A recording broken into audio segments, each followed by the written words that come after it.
dito sa may Eastwood papuntang Jollibee, Kogyo. So, kinuha na natin to. 1.7 kilometers away galing sa work. So pinatulang ko na, sayang din eh. So pick-upin na natin si customer. So na-pick up na natin si ma'am. On the way na tayo sa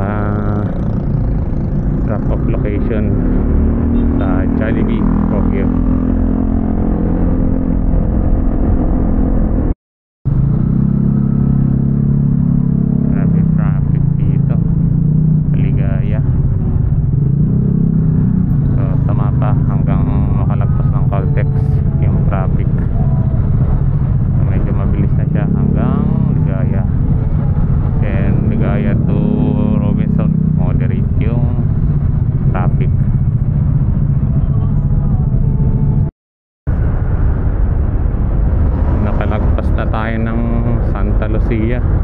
Medyo malawag na dito hanggang Philinvest.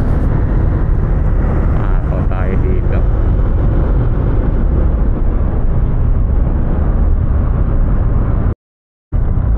So, dito na tayo. May Petron, may Kogyo Gate 2.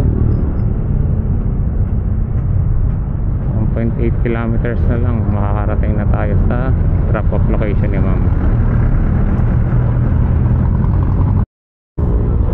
Na-drop na natin si ma'am. Bali 160 yung binaya niya through GCash. 158 yung fare niya. So maraming salamat po ma'am sa pagtangkilik sa Joyride.